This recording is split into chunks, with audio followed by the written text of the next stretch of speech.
I request the Honorable Chief Minister to move the condolence motion.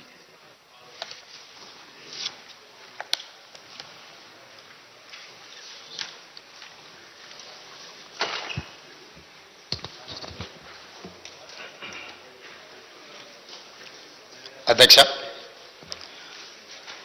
తమరి అనుమతితో ఈ సంతాప తీర్మానాన్ని ప్రతిపాదిస్తున్నాను.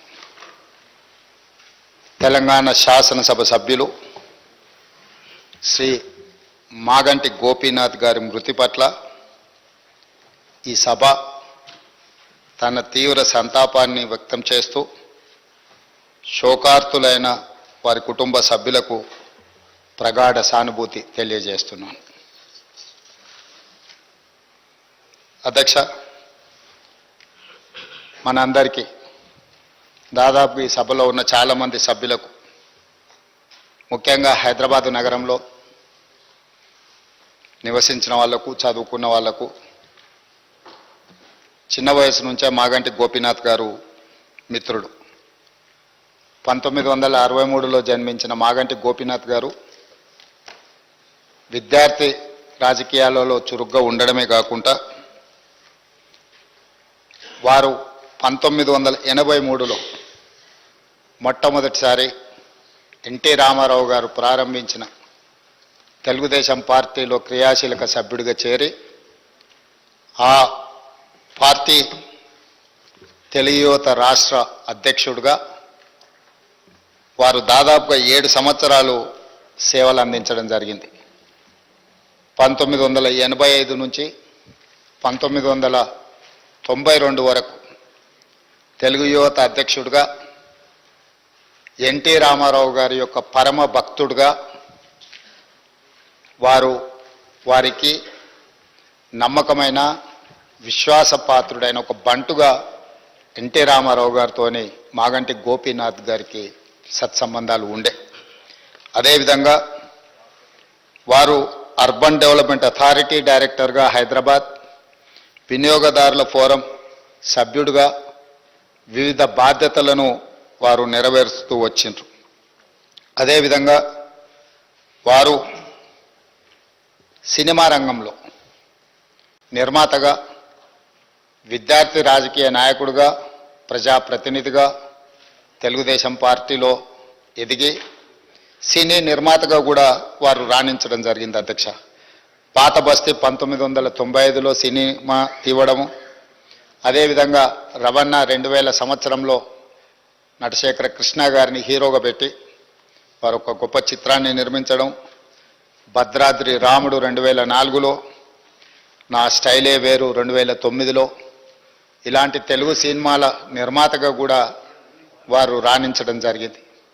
అదేవిధంగా వారికి నాకు అత్యంత సన్నిహిత సంబంధాలు, ఒక మంచి మిత్రుడు అధ్యక్ష మాగంటి గోపీనాథ్ గారు. 2014 సంవత్సరంలో నేను రెండవసారి శాసనసభ్యుడిగా, మాగంటి గోపీనాథ్ గారు మొట్టమొదటి శాసనసభ్యుడిగా ఈ సభలో మొట్టమొదటి తెలంగాణ రాష్ట్ర శాసనసభలో కలిసి పనిచేయడం జరిగింది.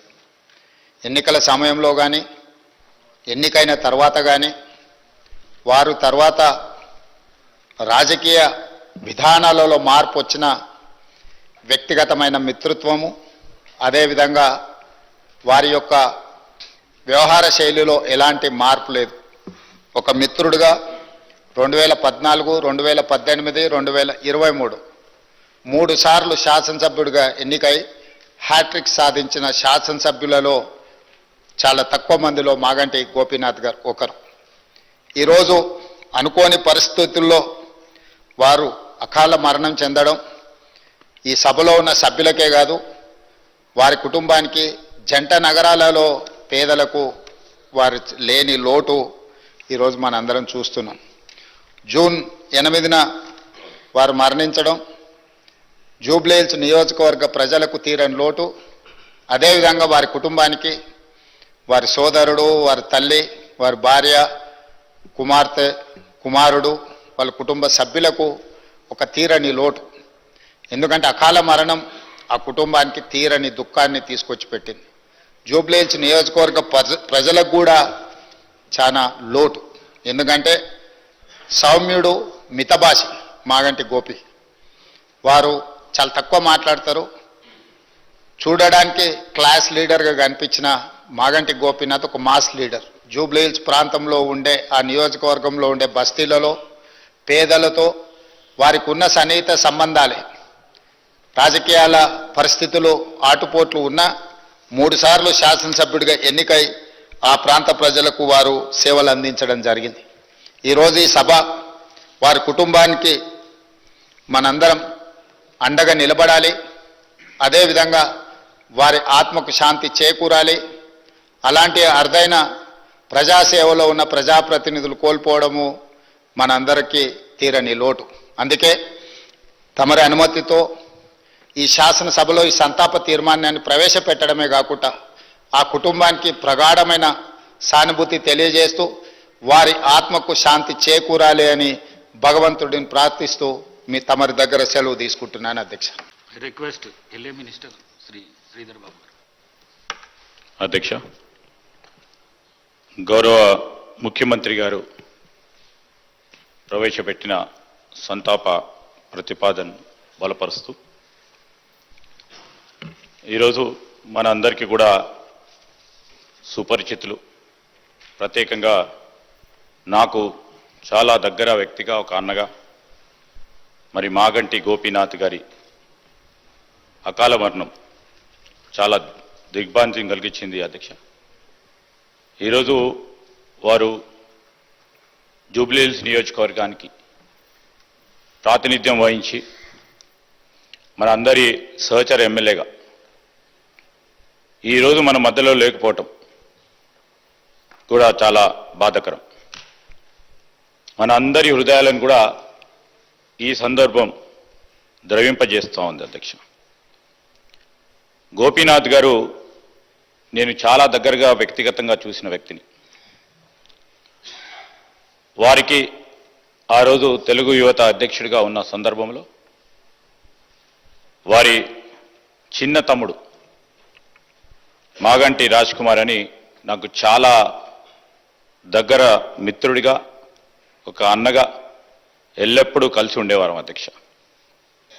ఆనాడు వారి కుటుంబం అనుకోని పరిస్థితుల్లో మరి వారి తమ్ముడిని, గోపీనాథ్ గారి తమ్ముడిని కోల్పోవటం, ఆనాడు వారి కుటుంబం కోల్పోయిన నేపథ్యంలో చాలా సంవత్సరాలు కూడా వారు ఆ కుటుంబం కోలుకోలేకపోయింది అధ్యక్ష. మరి అమ్మగారు, మరి 2 అన్నలు, ఆ కుటుంబం అంతా కూడా చాలా బాధతో, హృదయంతో అనేక సంవత్సరాలు కూడా గడిచిపోయిన తర్వాత చాలా సంవత్సరాలు రాజకీయంలో ఉండి తెలుగు యువత అధ్యక్షుడిగా అనేక సంవత్సరాలు పనిచేస్తూ అనేక సందర్భాల్లో, ఇప్పుడు పెద్దలందరూ ఉన్నారు ఇక్కడ, శ్రీనివాస్ యాదవ్ గారు కానీ, వారి సహచరుడిగా అనేక సంవత్సరాలుగా ప్రతి సందర్భంలో కూడా టికెట్ గురించి ప్రయత్నం చేసేవారు. కానీ రాజకీయం అంటే అందరికీ తెలుసు అధ్యక్ష, ఎప్పుడు ఎవరికి ఏ విధంగా అవకాశం వస్తుందో మన చేతిలో లేదు. చాలా సంవత్సరాల తర్వాత వారికి అవకాశం వచ్చినప్పుడు జూబ్లీహిల్స్ సంబంధించి శాసనసభ్యుడిగా నిలబడటానికి అవకాశం వచ్చినప్పుడు వారు మాతో సంప్రదించినప్పుడు మేము ఒకటే చెప్పాం, కష్టంగా ఉన్న, ఇష్టంగా ఉన్న అవకాశం వచ్చినప్పుడు తప్పకుండా మీరు నిలబడి ముందుకు నడవాలంటే ఆ సందర్భాన్ని పురస్కరించుకొని వారు ప్రజాప్రతినిధిగా వారి రాజకీయ జీవితాన్ని ఆరంగేట్రం చేయటం జరిగింది అధ్యక్ష.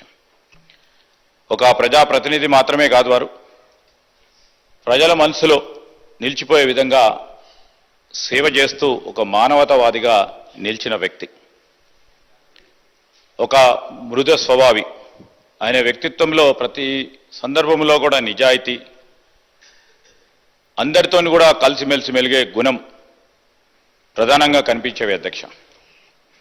జూబ్లీహిల్స్ అంటే మొత్తం రాష్ట్రంలోనే ఒక చాలా ఇంపార్టెంట్ నియోజకవర్గం. ఆ ప్రాంతంలో సేవలు చేస్తూ ఇంకా ఏదో చేయాలనే ఒక తలంపుతో ముందుకు నడిచిన వ్యక్తి. అభివృద్ధి పనులు కానీ, పేద ప్రజలకు సంబంధించి వారి అండగా నిలబడటానికి, అనునిత్యం వారి సమస్యలను పరిష్కారం చేయడానికి మరి స్వర్గీయులైన గోపీనాథ్ గారు కృషి చేయటం జరిగింది. సభలో వారి లేని లోటును స్పష్టంగా మనం చూస్తూ ఉన్నాం. మరి ఈరోజు జూన్ 2, 1963 హైదరాబాద్లో హైదర్గూడలో కృష్ణమూర్తి మరియు మహానంద కుమారి దంపతులకు జన్మించిన గోపీనాథ్ గారు మరి 4 దశాబ్దాల పైచిలకు ప్రజాసేవలో పార్టీలలో చురుగ్గా పనిచేసి పాల్గొన్నారు అధ్యక్ష.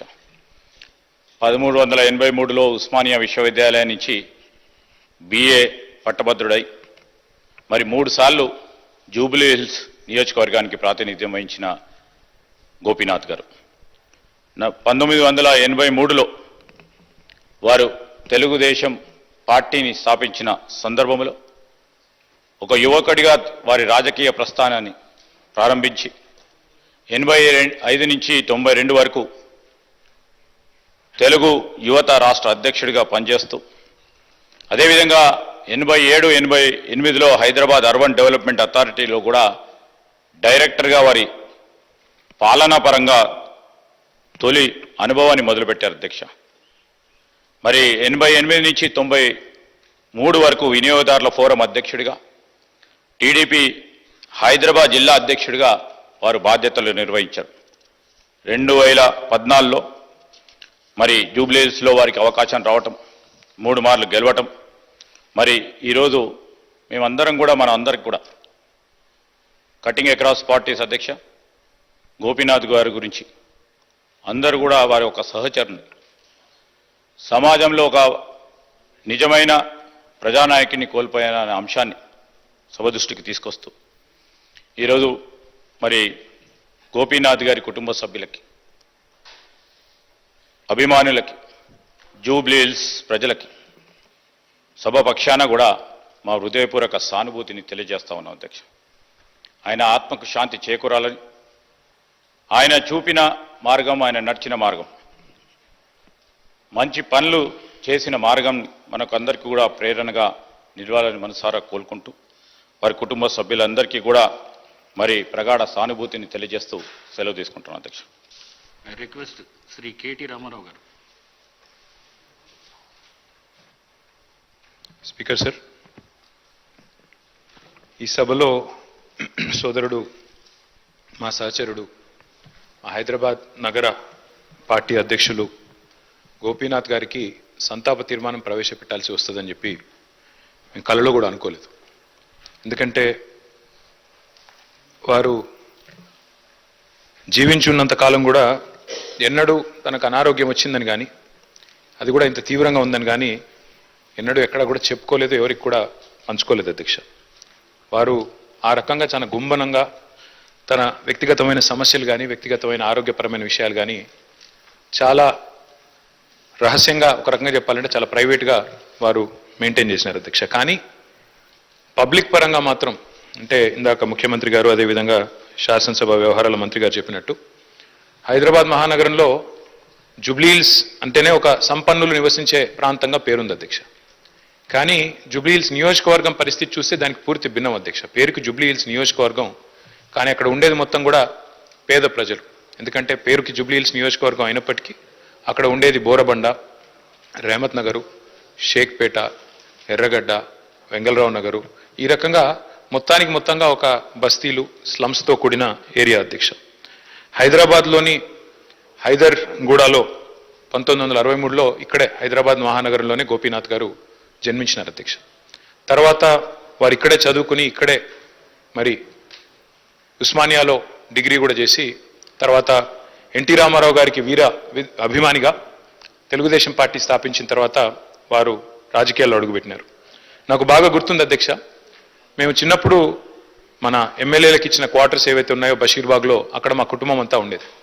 పెద్దలు కేసీఆర్ గారు ఆనాడు శాసనసభ్యుడిగా ఉన్నప్పుడు మొట్టమొదటిసారి 85లో న్యూ ఎమ్మెల్యే క్వార్టర్స్లో నివాసం ఉండేది అధ్యక్ష. మేము కూడా అక్కడే ఉండేది. అక్కడ నుంచి బయటకు వచ్చి ప్రస్తుతం ఉన్న సెక్రటేరియట్ ముందుగా ఇప్పుడు ఎక్కడైతే అమరజ్యోతి ఉన్నదో అక్కడ మాకు ఎప్పుడో కటౌట్ కనబడేది అధ్యక్ష. మొట్టమొదటి కటౌట్ బహుశా చాలామంది హైదరాబాద్లో చూసింది అదే అయి ఉంటుంది. ఎన్టీ రామారావు గారి నిలువెత్తు కటౌట్ పెట్టి కృష్ణుడి రూపంలో, రాముడి రూపంలో పెట్టి కింద రాసి ఉండేది అధ్యక్ష, మాగంటి గోపీనాథ్ అని చెప్పి రాసి ఉండేది. ఒక రకంగా చెప్పాలంటే హైదరాబాద్లో ఈ కటౌట్స్ కల్చర్ కానీ, రకంగా చెప్పాలంటే ఆనాడు తెలుగుదేశం పార్టీ అధికారంలో ఉన్నప్పుడు ఈ రకంగా మరి ఒక పర్మనెంట్గా అక్కడే పర్మనెంట్గా ఒక కటౌట్ తనకంటూ ఏర్పాటు చేసుకున్న నాయకుడు మాగంటి గోపీనాథ్ గారు. వారు చాలా క్రియాశీలంగా ఉండేది అధ్యక్ష రాజకీయాల్లో. చిన్న స్థాయి నుంచి కూడా మరి మొదటి నుంచి కూడా చాలా క్రియాశీలంగా విద్యార్థి దశ నుంచి కూడా రాజకీయాల్లో ఉన్నారు. తెలుగు యువతలో పనిచేశారు. ఒక పార్టీ ఒక నాయకుడిని నమ్ముకుంటే చివరిదాకా వారు ఒకసారి ఎన్టీ రామారావు గారి నాయకత్వంలో నడిచారు. తర్వాత తెలుగుదేశం పార్టీ ఇక్కడ నుంచి మాయమైన తర్వాత వారు కేసీఆర్ గారితో కలిసి మరి కష్టం వచ్చినా నష్టం వచ్చినా మరి 2 సార్లు కేసీఆర్ గారి నాయకత్వంలో ఎమ్మెల్యేగా గెలిచి మొదటిసారి ఎన్టీ రామారావు గారి పార్టీ తెలుగుదేశం పార్టీలో 14లో ఆనాడు మరి గెలిచి తర్వాత మరి టీఆర్ఎస్ నుండి కూడా 2 సార్లు ఎమ్మెల్యే అయినారు అధ్యక్ష. ముఖ్యమంత్రి గారు చెప్పినట్టు హ్యాట్రిక్ కొట్టడం ఎమ్మెల్యేలకు అంత సులువు కాదు అధ్యక్ష. గోపీనాథ్ గారి గురించి ఒక మాట చెప్పాలంటే అధ్యక్ష, వారు చనిపోయిన రోజు నేను హరీష్ రావు గారు ఇద్దరం ఏఐజీ హాస్పిటల్ నుండి బయలుదేరి వాళ్ళ ఇంటి దగ్గరికి వెళ్ళి కొన్ని ఏర్పాట్లు చేద్దామని ముందు పోయినాం అధ్యక్ష. ఆ రోజు నిజంగా ఆశ్చర్యం అనిపించింది మాకు. చెప్తారు అధ్యక్ష, మన హైదరాబాద్లో సామెత చెప్తారు, ఊపర్ షేర్వాణి అందరు పరేషాని అని. అక్కడ పోయిన తర్వాత నేను హరీష్ రావు గారు నిజంగా ఆశ్చర్యానికి లోనేను.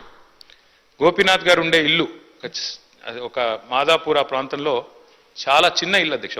నాకు తెలిసి 250-300 గజాలు కూడా ఉంటుందో ఉండదో, చాలా చిన్న ఇల్లు.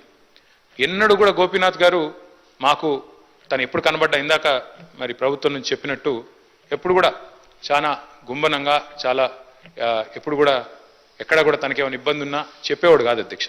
అక్కడ పోయిన చూసిన తర్వాత వాళ్ళ 3 పిల్లలు అక్షర, దిశిర, వాత్సల్య 3 పిల్లలు అధ్యక్ష. ఇంకా చిన్న పిల్లలు 20, 21, 22 ఏళ్ళు ఉంటాయి. ఎవరు కూడా ఇంకా పెళ్ళి అవ్వలేదు, సెటిల్ అవ్వలేదు.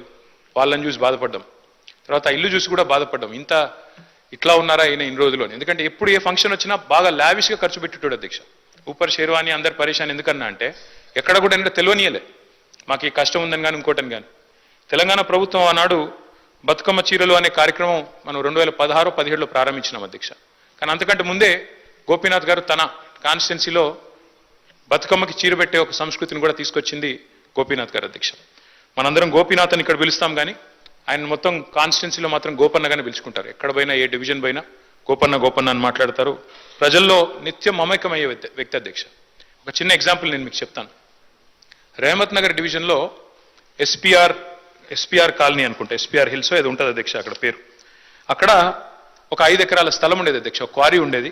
ఆ క్వారీ మొత్తం అయిపోయింది. దాని క్వారీ అంతా కూడా ఎక్స్కవేషన్ అయిపోయింది. అక్కడ కబ్జా పెట్టడానికి చుట్టూ బస్తీలు అవి ఉన్నాయి. అక్కడ కొంతమంది కబ్జా పెట్టడానికి ప్రయత్నం చేస్తూ ఉన్నారు లోకల్ వాళ్ళు కొంతమంది ఎవరు.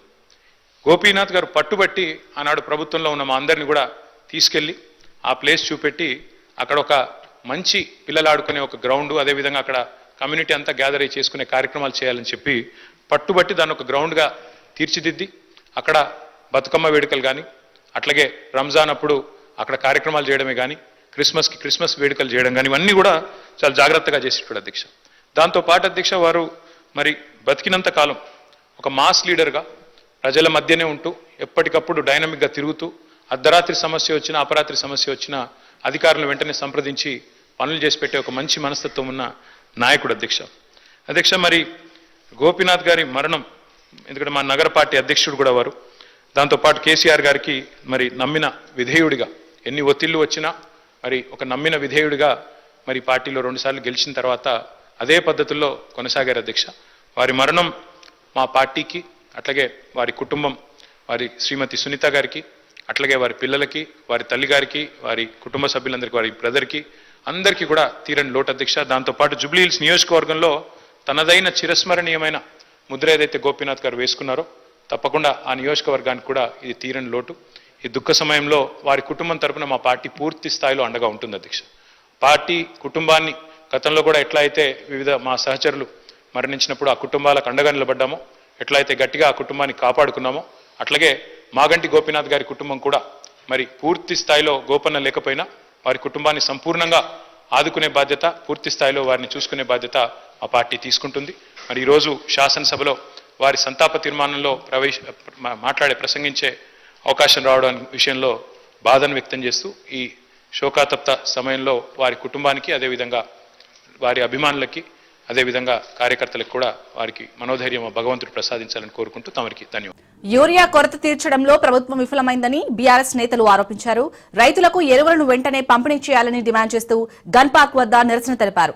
గన్ పార్క్ లో అమరవీరుల స్తూపానికి నివాళులర్పించిన అనంతరం బీఆర్ఎస్ ఎమ్మెల్యేలు ప్లకార్డులు ప్రదర్శిస్తూ యూరియా కొరత తీర్చాలని ఆందోళన చేపట్టారు. ఖాళీ యూరియా సంచులతో బీఆర్ఎస్ నిరసనకు దిగారు. రేవంత్ సర్కార్ తీరుకు నిరసనగా ప్లకార్డులు ప్రదర్శిస్తూ కాంగ్రెస్ పాపం రైతుల శాపంగా మారిందని విమర్శించారు. రాష్ట్ర వ్యాప్తంగా యూరియా కొరత తీర్చడంలో ప్రభుత్వం విఫలమైందని విమర్శించారు.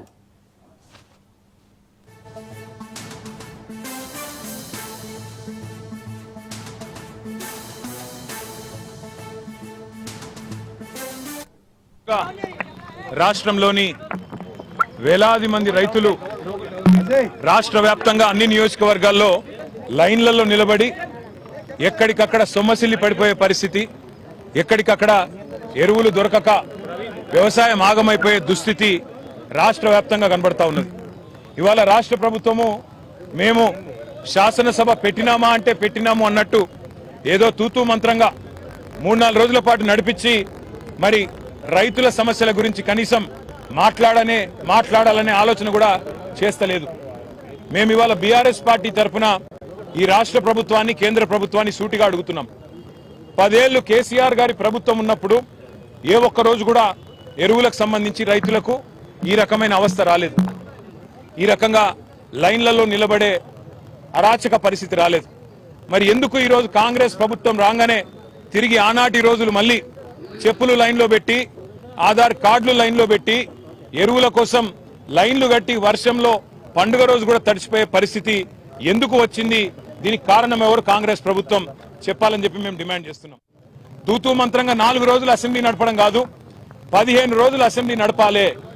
రైతుల అన్ని సమస్యలు, వర్షం అధిక వర్షం వల్ల, వరదల వల్ల ఇవాళ పంట నష్టపోయిన రైతుల గురించి కానీ, ఎరువులు సకాలంలో మీరు ఇవ్వలేకపోవడం వల్ల బ్లాక్ మార్కెటింగ్ కాంగ్రెస్ నాయకులు ఎవరైతే చేస్తున్నారో, యూరియా మాఫియా ఎవరైతే కాంగ్రెస్ నాయకులు చేస్తున్నారో వాళ్ళ వల్ల రైతులు పడుతున్న అవస్థల గురించి కూడా బ్రహ్మాండంగా సుదీర్ఘంగా చర్చించే అవకాశం ప్రభుత్వం ఇవ్వాలి. దాంతో పాటు ఇవాళ రాష్ట్ర వ్యాప్తంగా నెలకొని ఉన్న వ్యవసాయ సంక్షోభం మీద కూడా మాట్లాడే అవకాశం ఇవ్వాలి, చర్చ ఖచ్చితంగా పెట్టాలి. అట్లాగే ఫీజు రీయింబర్స్మెంట్ కూడా కాక పిల్లలు ఆగమైతా ఉన్నారు, వారి గురించి కూడా చర్చ జరగాల్సిన అవసరం ఉంది. రాష్ట్రంలో వర్షాల వల్ల చాలా చోట్ల అకాల వ్యాధులు, సీజనల్ వ్యాధులు వచ్చి ప్రజలు అవస్థలు పడతా ఉన్నారు. దాని గురించి కూడా సుదీర్ఘంగా చర్చ జరగాల్సిన అవసరం కూడా ఉంది. కేవలం 1-2 మీకు అనుకూలంగా ఉండే అంశాలు మాట్లాడుకొని దానిలో మైకు మీద కట్టు కాదు కాబట్టి, మాకు మైక్ ఇయ్యరు కాబట్టి మమ్మల్ని ఇష్టం వచ్చినట్టుగా దూషించి పైశాచికానందం పొందుతామంటే దానికోసం కాదు అసెంబ్లీ సమావేశాలు. అసెంబ్లీ సమావేశాలు ప్రజల సమస్యలు చర్చించడానికి, ప్రజల సమస్యలను ప్రభుత్వ దృష్టికి ప్రతిపక్షం. జనసేన విస్తృత స్థాయి సమావేశాలకు విశాఖ ఇంద్రప్రయాదర్శిని వేదికైంది. 2 రోజులు ఎమ్మెల్యే, ఎమ్మెల్సీ, ఎంపీలు, పార్టీ క్రియాశీల కార్యకర్తలతో పవన్ సమావేశం నిర్వహించారు. పార్టీ బలోపేతం కోసం, జాతీయవాదం కోసం ఈ సమావేశం కార్యకర్తలు, నాయకుల్లో నూతన ఉత్తేజం ఇస్తుందని విజయ్ కుమార్ తెలిపారు. రుషికొండ భవనాల పరిశీలనతో వాటి వినియోగంపై అసెంబ్లీ వేదికగా చర్చ జరగాలని డిప్యూటీ సీఎం పిలుపునిచ్చారంటున్న జనసేన ఎమ్మెల్యే విజయ్ కుమార్ తో మా విశాఖ ప్రతినిధి సూర్యప్రకాష్ ఫేస్ టు ఫేస్. కేంద్రంగా అయితే విస్తృత సమావేశాలు అయితే జనసేన పార్టీ అయితే నిర్వహిస్తుంది. అందుకు సంబంధించి కార్యకర్తలతో పాటు అలానే ఎమ్మెల్యే, ఎంపీలతో పాటు అందరూ కూడా పవన్ కళ్యాణ్ ప్రత్యక్షంగా మాట్లాడి వారి యొక్క సమస్యలన్నీ తెలుసుకునే పరిస్థితి కనిపిస్తుంది. దానికి సంబంధించి పూర్తిగా సమావేశాలు నిర్వహించిన తర్వాత ఈరోజు ఉదయం అయితే మనకి పూర్తిగా ఏదైతే రుషికొండ ప్యాలెస్ ఉన్నాయో ఆ భవనాలని చేయడానికి ఈరోజు చేరుకునే పరిస్థితి. దానికి సంబంధించి అక్కడ ఏం జరిగింది, దానిపై ఎటువంటి విషయాలు చేసుకుపోతున్న విషయం చేయడానికి ఆయన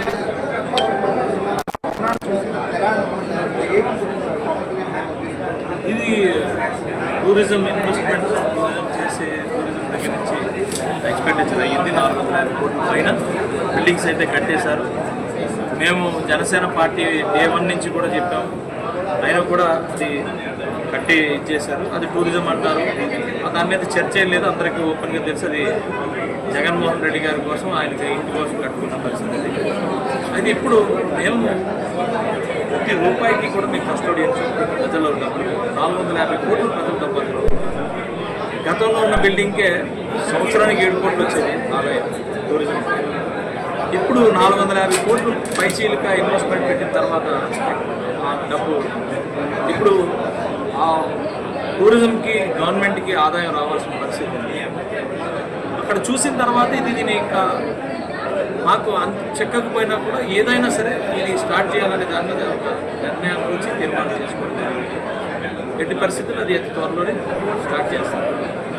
ప్రపంచంలో ఉన్న అనేకమైన టూరిజం ప్రాపర్టీస్ ఎలా దొరుకుతున్నాయి ఒకటి రెండు కొంచెం మ్యాచ్ అయ్యేటట్టు ఉన్నాయి. 100% అన్నగా కొంచెం మ్యాచ్ అయ్యేటట్టు దాన్ని ఎక్కడన్నా ఆ సిస్టమ్ని మేము ఇంప్లిమెంట్ చేస్తాం. ప్రజలే ఏదో మాకు ప్రభుత్వం ఇచ్చామని ఎవరిని వెళ్ళకుండా అలాగే ఉండదండి. ప్రజలు వెళ్ళమని చెప్తే వెళ్ళాల్సిందే. అప్పుడు ప్రభుత్వం ఆపింది, ప్రజలు మీకు ఇస్తున్నాం, మీరు అన్నీ చూసి దీన్ని చేయండి అని అన్నారు కాబట్టి ఈరోజు మేము అందరం కూడా వెళ్ళడం జరిగింది. ప్రజల సొమ్మది, ప్రజల ఆస్తి అది. సో ఆ ప్రజల ఆస్తిని మేము ఎలాగైనా సరే మళ్ళా దాని మీద ప్రజలకే మనం సంపాదించి ప్రజలకు బాగు విశ్వాసం తేవాలనే ఉద్దేశంతో ఇది చారిత్రక, ఇది బ్యూటీ ఆఫ్ డెమోక్రసీ అండి. అలాగే ఒక ఐడియా ఉంది, కొన్ని ఏవే కాదు కూటమి నాయకులు అందరూ కూడా అంటే తెలుగుదేశం, బీజేపీ, జనసేన అందరికీ కూడా ఒక అవగాహన ఉంది ఎలా చేయాలని. మేము కూడా చాలా మొదలు పడుతున్నాం 1 year నుంచి. బెస్ట్ వేలో అంటే ఇన్వెస్ట్మెంట్ ఎక్కువ, 450-500 కోట్లు ఇన్వెస్ట్మెంట్. అంత తగ్గ ఇన్వెస్ట్మెంట్కి తగ్గ రిటర్న్స్ అక్కడ కనిపించట్లేదు. ఆ స్ట్రక్చర్ మీద నార్మల్గా ఒక స్ట్రక్చర్ కట్టి ఒక ఇన్వెస్ట్మెంట్ పెడితే దానికి తగ్గ ఇది వస్తుంది. దాన్ని ఎలా చేయాలి అనే దాని మీదే అవగాహన తీసుకోవాలి. బట్ వీ డిసైడెడ్, మేము అక్కడ చూసిన తర్వాత మనం డిసైడ్ అయిందంటే మనం దీనికి ఇంక లేట్ చేయడానికి లేదు, ఇమీడియట్గా చేయాలనేది. అనేది నేషన్ ఫస్ట్ ఉంది, దేశం కోసమే. అలా జాతీయవాదం ఏముంది?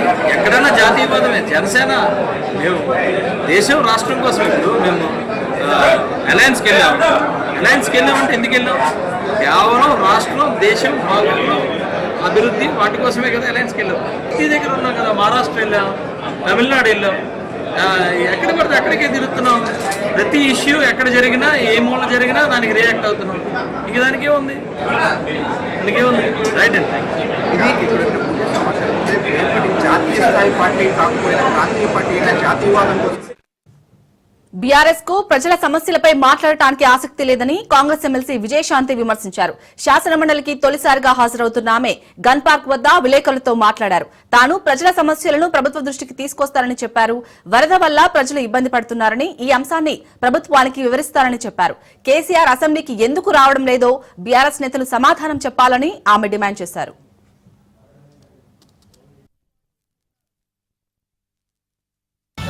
ఉద్యమ నాయకురాలుగా మా డ్యూటీ తెలంగాణని ఎప్పుడు కాపాడుతూ ఉండాలి. అందరూ కొట్లాడాము.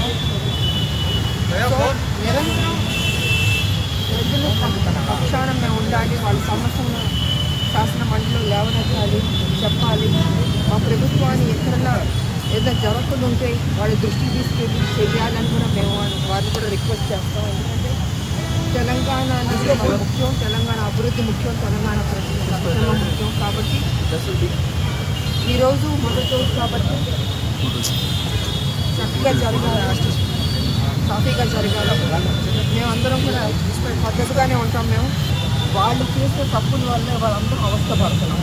వాళ్ళు సక్రమంగా చేస్తుంటే ఉద్యమాలతో వచ్చిన వాళ్ళు టీఆర్ఎస్, కేసీఆర్ ఇవాళ మొత్తం రాష్ట్రాన్ని అప్పుడు రాష్ట్రంగా చేసి వాళ్ళు అనేక సమస్యలు ఎక్కడ వేసిన బొమ్మలు అక్కడే ఉంటుంది. సో దాన్ని మొత్తం సెపరేట్ చేయడానికి మా ప్రభుత్వం ఉంది, చేస్తుంది, ఇంకా కూడా చేస్తుంది. కొంచెం టైం పడుతుంది. ఒకే రోజు అద్భుతాలు జరగవండి. వాళ్ళు చేసిన తప్పులు మరి అప్పులు అన్ని చోట్ల పెట్టారు. వర్షాలు తగ్గినా, వరదలు శాతించినా అవి మిగిల్చిన నష్టం జాడలు బాధితులను కన్నీళ్లు పెట్టిస్తున్నాయి. కామారెడ్డి, నిజామాబాద్, మెదక్, ఆదిలాబాద్, నిర్మల్ జిల్లాలో కురిసిన భారీ వర్షాలకు పెద్ద ఎత్తున నష్టం వాటిల్లింది. వానల నుంచి ఉపశమనం లభించినా గ్రామాలు వరద తాలూకు భయం నుంచి బయటపడలేదు. మహారాష్ట్ర నుంచి వస్తున్న భారీ వరదతో శ్రీరామసాగర్ ప్రాజెక్టు వెనుక జలాలు పోటెత్తి నిజామాబాద్ జిల్లాలోని పలు గ్రామాలు జలదిగ్బంధంలో చిక్కుకున్నాయి. రహదారులు తీవ్రంగా దెబ్బతినడంతో రాకపోకలకు అంతరాయం ఏర్పడింది. దీనికి తోడు భారీ వర్షాలతో రాష్ట్ర వ్యాప్తంగా వరి, పత్తి, మొక్కజొన్న పంటలు దెబ్బతిన్నాయి. చెరువులు, కుంటలకు గండ్లు పడ్డాయి. వందలాది రోడ్లు కొట్టుకుపోయాయి. ప్రభుత్వ శాఖలు నష్టాన్ని అంచనా వేస్తూనే తాత్కాలిక మరమ్మతులు చేపడుతున్నారు.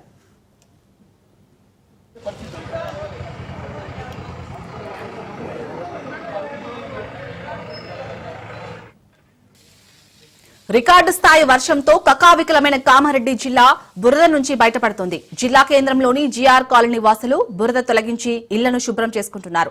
ఎలక్ట్రానిక్ వస్తువులన్నీ పాడై ఒక్కో ఇంట్లో లక్షల మేర ఆస్తి నష్టం జరిగినట్లు బాధితులు ఆవేదన వ్యక్తం చేస్తున్నారు. జిల్లా కేంద్రంతో పాటు పలు ప్రాంతాల్లో కొట్టుకుపోయిన వాహనాలను బాధితులు వెతుక్కుంటూ కనిపించారు. జిల్లాలోని రాజంపేట, మాచారెడ్డి, బీబీపేట, రామారెడ్డి, పల్వంచ, లింగంపేట మండలాలు వరదలతో అల్లాడిపోగా ఇప్పుడిప్పుడే తేరుకుంటున్నాయి. హైదరాబాద్, నిజామాబాద్ వెళ్లే జాతీయ రహదారి 44పై రోడ్డు ఒకవైపు కుంగింది. మరమ్మతులు చేపట్టగా ఒకే వైపు మార్గంలో వాహనాలు నెమ్మదిగా కదులుతున్నాయి.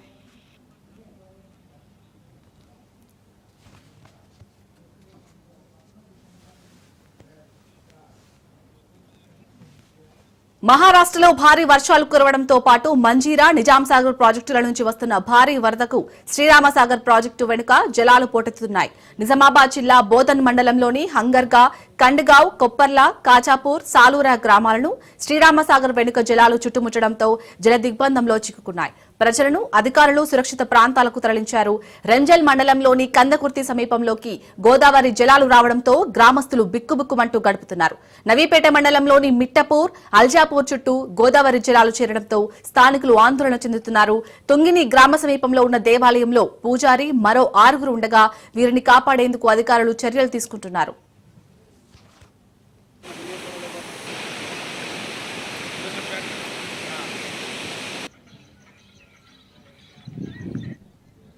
చదువుల తల్లి కొలువుదీరిన బాసరా పుణ్యక్షేత్రాన్ని వరద ముంచేసింది. ఎటు చూసినా గంగమ్మ పరుగులు తీసి భయపెట్టింది. మహారాష్ట్ర నుంచి లక్షల క్యూసెక్కుల వరద రావడంతో బాసరా వద్ద గోదావరి ఉగ్రరూపంతో కనిపించింది. నదికి ఇరువైపులా ఒడ్డును తాకుతూ నిండుగా ప్రవహించడంతో సమీప గ్రామాల నుంచి వచ్చే వరద గోదావరిలో కలవకుండా ఒత్తిడి రావడంతో ఆ నీరంతా బాసరలో చేరి ప్రజలు ఇబ్బందులు ఎదుర్కొన్నారు. 1983 తర్వాత 42 ఏళ్లకు మళ్లీ అలాంటి పరిస్థితి తలెత్తింది. దీంతో బాసరలోని దుకాణ సముదాయాలు, హోటళ్లు, లాడ్జీలు ఇళ్లలోకి వరద చేరింది. గోదావరి పుష్కర ఘాటు వరకు వెళ్లే మార్గం జలమయమైంది. ఈ మార్గంలోని ఓ ఇంటిలో ఉన్న 15 మంది చిక్కుకోవడంతో వారిని ఎన్డీఆర్ఎఫ్ బలగాలు సురక్షితంగా బయటకు తీసుకొచ్చాయి. బాసరా మండలం టాక్లీ, తొండాపూర్, బిద్రెల్లి, ఓనికౌట, సాలాపూర్, సావర్గావ్, లాబ్దీ గ్రామాలు జలదిగ్బంధంలో చిక్కుకోవడంతో రాకపోకలు నిలిచిపోయాయి.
వరంగల్ జిల్లాలో యూరియా కొరత రోజు రోజుకు తీవ్రమవుతుంది.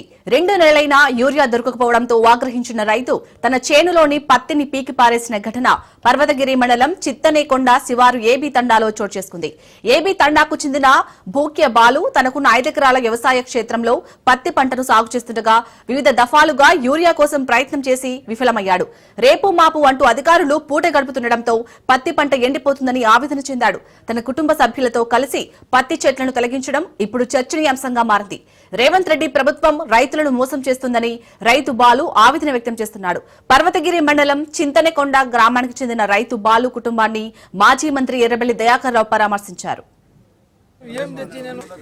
నెల 10 రోజుల కానీ నేను తిరిగి లాస్ట్లో వచ్చింది సార్. ఆయన దగ్గరగానే నెప్పడపోయినా, ఉళ్ళకపోయినా, పర్తగిరిపోయినా, తెల్లడపోయినా ఎక్కడ దొరుకుతుంది సార్. ఎన్ని బస్తాలు వచ్చినాయి ఇప్పుడు? స్టార్టింగ్ కావాలి మీకు మొత్తం? మాకు 20-30 బస్తాలు కావాలి. 10 ఎకరాలు. అవునా? మా కడుపు ఏమి లేదు, ఇట్లా మక్కతో వేసుకో.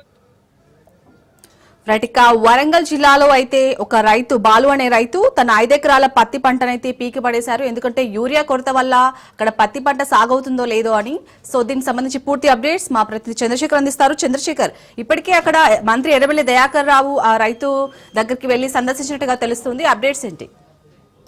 శాలిని, వరంగల్ జిల్లాల వ్యాప్తంగా కూడా, ఉమ్మడి వరంగల్ జిల్లా వ్యాప్తంగా కూడా రోజు రోజుకి రైతులు అయితే యూరియా కోసం తీవ్ర ఇబ్బందులు అయితే ఎదుర్కొంటున్నారు. అసలు రోజుల తరబడి ఉదయం అంతా కూడా, ఉదయం నుంచి రాత్రి వరకు కూడా వర్షాలు పడుతుంటే కూడా లైన్ లో నిలబడ్డప్పటికీ కావాల్సిన యూరియా దొరకట్లేదని రైతులైతే మనం తీవ్ర ఆవేదన చెందుతున్నాం.